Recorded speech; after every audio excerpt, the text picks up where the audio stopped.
feel like it's very weird that I have to type in the words black girl after putting in my niche. Hey you guys, welcome back to my channel. I'm Morgan. If you're new here, thank you so much for joining me and for tuning in. You guys, my content is about fashion, beauty, skincare, and the lifestyle of what it is that I do on a daily basis. Now, if you're an OG subscriber, you're probably thinking, but wait, what happened to the what happened to the swimwear videos? You guys, they're not going anywhere. I just slowed down on making them because right now I'm not focused on the swimwear business because I'm not in the swimwear business. I still want to help you guys out, and you should still definitely send me your concerns because I'm here to help. That's what I do. I am not a gatekeeper of the swimwear business. I try to give you guys all of the information that I possibly have, and not just about swimwear, but running a boutique business in general. But today, y'all, we're going to be talking about just being a content creator. A lot of people are trying to be content creators, and there are a lot of content creators out there. So I want to just give you guys from like my point of view, my perspective on how I feel about content creation, how I create my content, how I'm able to bulk create and have so much content for the week, the month, the year, you know, and how to plan ahead. But also, do you hear my dog snoring?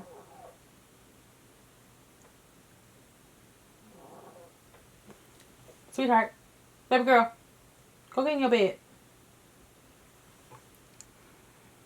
She be tired. But anyways, let's get into this, okay? Y'all, I have been creating content for a lot of years now, multiple years. I think almost 6 years I have been consistently creating content. So yeah, I do consider myself a content creator, and yes, I do this full time. I have multiple streams of income. Content creation is a bulk of my income. I do not get most of my income as like an influencer. I get most of my income as a creator, as a UGC creator. I know you probably heard of UGC before. Please check out my TikTok video. I explained it quickly on there, and I think it's easier to absorb when you hear something quicker. But ultimately, you guys, a UGC creator is hired to create content only for the brand. I am not an influencer when it comes to UGC work. It's not sponsored posts for UGC work. And ultimately, the difference between UGC creator and influencer is that a UGC creator is creating more brand awareness for the brand through the content that they are hired to produce. Because a brand wants to hire UGC creators more now so than ever because it's more authentic and it's an easier way for brands to use content for advertising, newsletters, their social media pages, you know, that type of stuff. And when it comes to influencers, basically the difference is, as an influencer, you need to have an audience that you can influence, and you need to not only work with brands, but brands need to work with you based on how you are able to connect to your own personal audience as an influencer. Because ultimately, if a brand hires you, they want you to be able to convert whatever they're hiring you to promote into sales. So that's why influencers need to be influential, because they need to make sure that they can convert sales for that brand. It's not a guarantee that you can convert sales, but ultimately that's what you're hired for as an influencer. It's to promote a product, bring more awareness to a product, be the face behind that promotion, and also take your audience from here's the product, to here, click the link in my bio, to here, use my coupon code or discount code, to here, actually purchasing a product, because that's what you're hired to do. But as a creator, a UGC creator, you're not hired to do none of that. You're hired to create content so brands can use for their own advertising purposes. That's it. And they pay really well. I'm just gonna throw that out there. Pays really, really, really, really, really well. So okay, so that's what that is. So that's where the bulk of my income comes from as far as being a creator. I have had brand deals. I am actually in talks right now for brand deals as far as being like an influencer. That sounds very strange to say, but we're growing.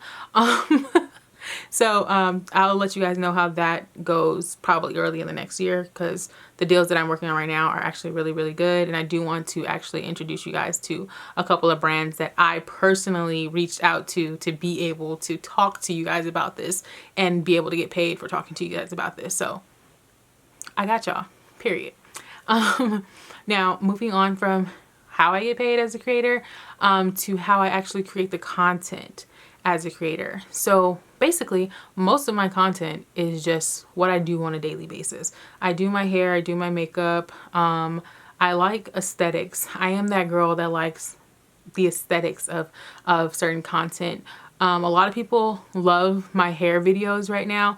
I've been creating a lot of hair like type of videos where it comes to my natural hair or wearing wigs, styling wigs, quick styling tips for your natural hair. I've been doing a lot of that, and those videos have been taking off and been doing really well. And also like my skincare beauty stuff has been doing really well, as well as my fashion, but the hair is where it's at right now for me. I am not going to focus on hair because I don't want to be a hair creator ultimately, like just by itself, but it is fun for me to create the hair stuff when I'm actually doing my hair. So, yeah. So when I create my content, you guys, I like to bulk create. I do not like to create all throughout the week, because then I wouldn't have any free time, and that's just not fair to me as, you know, a person that loves to rest. So here's how I create my content. Here's my schedule. So on Sundays, you guys, I basically create most of my content, which is most of the fashion stuff. The fashion stuff takes a while because you have to change your clothes all the time, okay? And every single change is like another take that you have to record. And she is snoring. Pocket. Go get in your bed. She doesn't want to get in her bed because I'm not in my bed. So she's just like laying on the side of my foot. But anyways, if you can hear her, tune her out, okay? I let my baby sleep. So on Sundays, you guys, I create the bulk of my content. Like I said, the fashion stuff takes the longest. However, I do plan ahead. On Saturdays, I don't do anything as far as like creating my content, but I do plan it out on Saturdays. And so for my outfits, I try to shoot at least a minimum of 4 looks on a Sunday. At least 4. And the reason why I say 4, I know it sounds like a small number, but 4 outfits in one day is a lot of work. You have to get the shoes, the accessories. You have to make sure your hair is done. If you're going to wear makeup, you have to make sure your makeup is put into that plan. Everything, it just takes time. But here's how I'm able to do that. I know that I got to do my hair every day, so I record doing my hair. You never know what type of content you're going to get out of that. So I record doing my hair. And while I'm doing my hair, I can do chit chat videos while I'm doing my hair for TikTok and Instagram. Well, not Instagram, mostly for TikTok. I can do chit chat type get ready with me's while I'm doing my hair. And also I can be filming on my other camera, the actual hair stuff. So already that's like a 2-in-1 combo. And in between me doing the chit chat is when I'm doing the quiet things of this, like the styling, so where you can only see like the detailed shots and me not saying, oh yeah, I'm using this product. Like, you don't need to see that in the actual video, like the final edit of the video, unless that's the type of video that you're doing. So that's how I'm able to do that type of multiple things at once. So I do my hair first. I can also be filming right before I do my hair, my whole washing my face routine, brushing my teeth, all that stuff is content. So I film it all. And then from there, I can go, even though I already picked out my outfits, I can also do another video on my phone of me saying, oh, like I'm going to get this outfit. I'm going to be taking this stuff, this stuff, this stuff. And that's more of like the behind the scenes type of content that I can film. That's another form of content to film while you're already planning on filming it, you know, the actual outfits. And then from there, I get my actual cameras out, get them set up and everything in my studio room, and then I shoot the actual fashion content. Now, when it comes to shooting that content, I use 2 cameras. I use these both at the same time. Most of the time it's just these 2. Sorry, it's on. Most of the time it's just these 2. It's my iPhone, and then I have a Canon M50, and I shoot this vertical as well. And obviously this one's vertical. And so basically I do the same thing. How I said, the talking videos go onto my iPhone, and the more still posy type videos go onto here. So I'm shooting basically usually 2 to 3 videos at once, just using 2 different devices. And so that's how I'm able to bulk create. Now on this camera that I'm filming on right now, this is my Canon 80D. I can't see the lens, I don't know, but all of my equipment, you guys, is linked in my Amazon storefront, and it's linked down in my description box. You can check it out. But pocket, calm down. But when I'm filming on this Canon 80D is usually for vlog style videos. So sometimes I will have this set up in the room while I'm filming the actual content, because again, because it's shot horizontally, like for YouTube stuff, like how I'm doing now, because it's shot like that, I can also use that for behind the scenes, and you guys can see what I'm actually doing behind the scenes. And I can crop certain parts of the video and make it vertical, so I can use that again. So I'm creating so much content at once by, like I said, typically using 2 different devices, and then I'll have an option for a third if I set it up. I rarely set up this camera while I'm shooting content because I forget about it, but that's what I end up doing.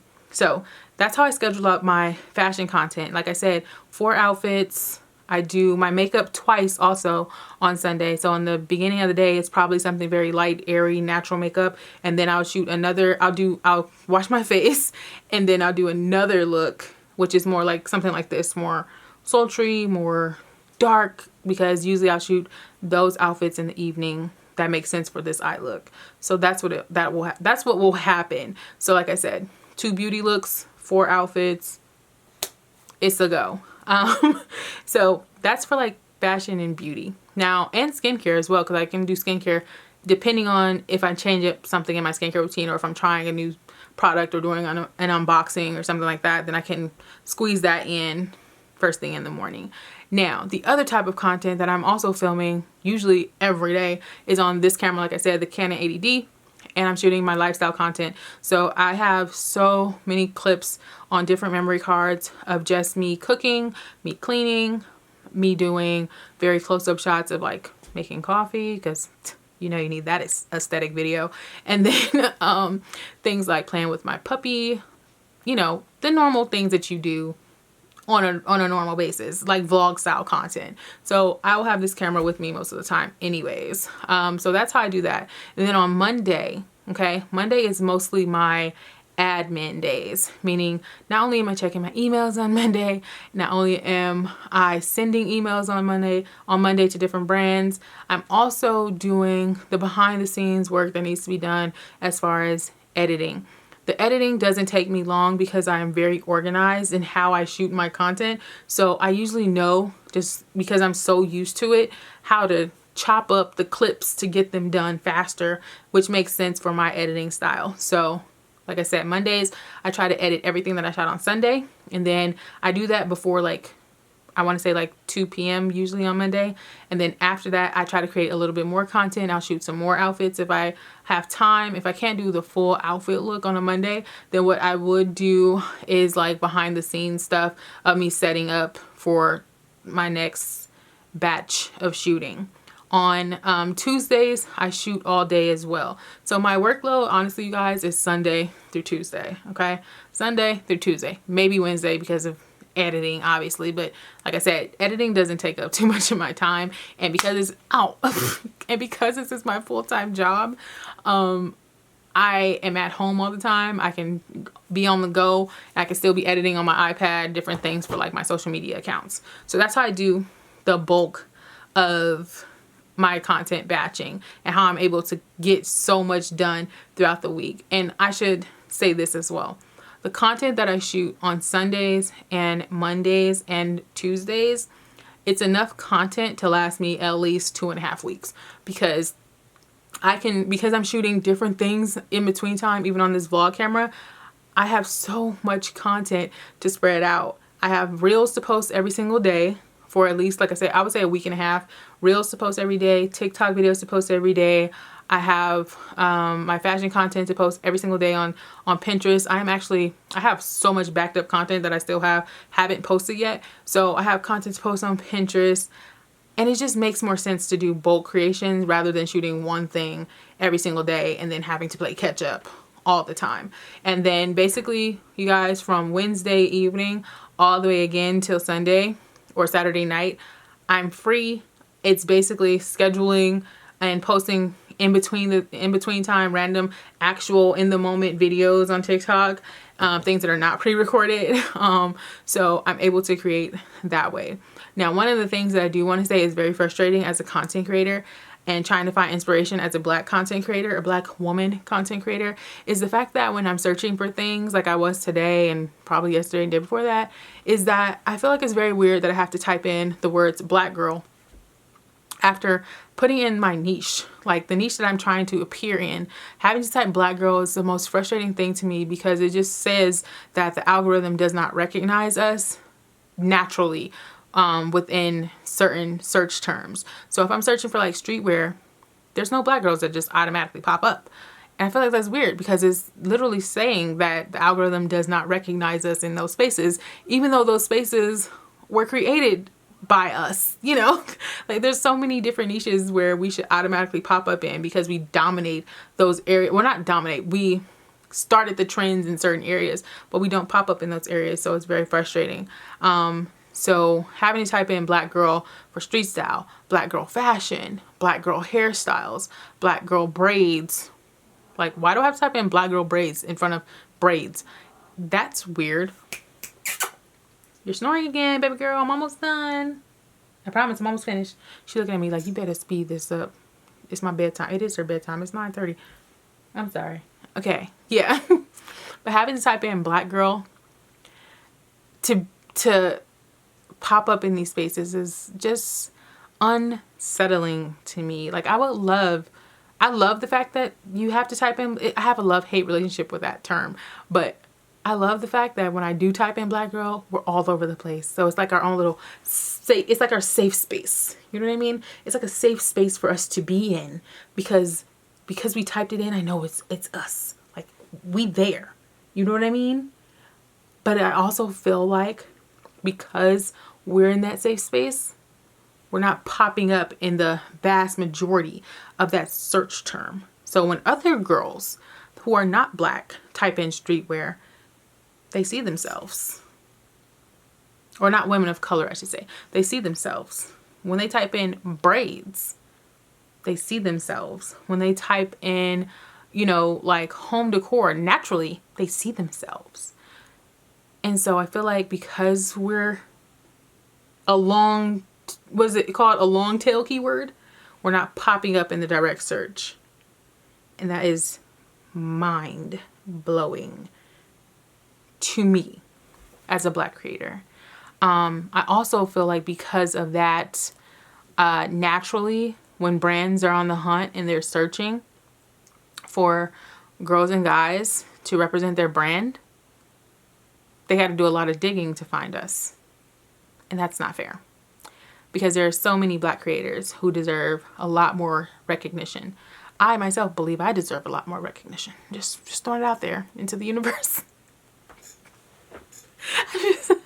I gotta throw it out there, okay? But I feel like you just need a lot more recognition, you know, to put in the work. And people's like, oh, it's luck. It's not luck. We're literally kept out of the algorithm. So it's not luck. We're working 2 to 3 times as harder than our counterparts. And even though it's like in our DNA, in our history, I feel like it's long overdue for people to adapt to the fact that we should naturally be in spaces. Yeah. It's weird. Anyways, I hope this was an inside look at content creation for you guys.